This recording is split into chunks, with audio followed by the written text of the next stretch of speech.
Okay, Jason, what are 2 literary elements you've had difficulty with?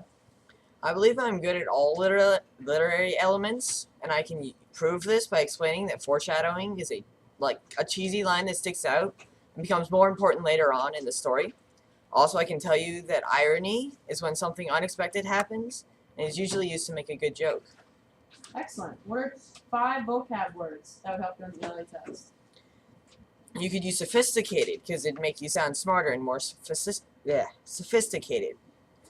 Also, you could use corrupt to explain how a bad person could be. You could use extravagant to explain how somebody has gone beyond expectations.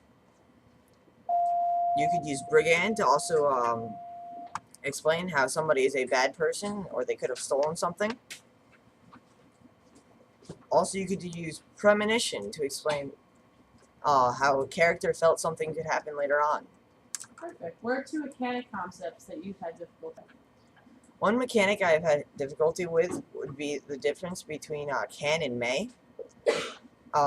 This is mainly because there isn't much difference between the two, but it's still considered important during the ELA test.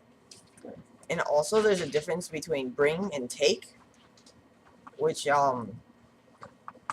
is used would use to be more specific while you're writing. Good. What types of multiple choice questions do you have trouble with out of the 7? I usually have trouble with the inference questions because sometimes I feel they're more of an opinion but there's really one true answer. What do you need to look for in order to improve on that?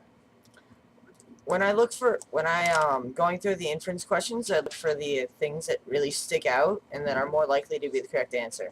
Good. What's one reading strategy out of Magnificent 7 that you need to concentrate on? While I'm reading, I'm going to concentrate on making connections with this story so that I can understand it better. Good. What are some writing skills or strategies to learn for the ELA test? For all of the questions, you should fill up the entire space. Also, you should use complete sentences while you're writing the graphic organizer and all the others. For the short answer and the essay, you should indent and use details from the story. For the essay specifically, you should definitely make sure to check for good grammar and make sure that there are multiple paragraphs. Good. What are some listening strategies or skills to learn for the ELA test? When you're taking notes, you should take notes on both times that the story is read. And don't write incomplete sentences because that takes too long. When you are writing your graphic organizer on the listening, make sure that you're writing complete sentences and explain. For the short answer, you should indent and use details. For the essay, you should pretty much do all of those, and also make sure that you have written a long essay. Very good. Perfect job. Thanks.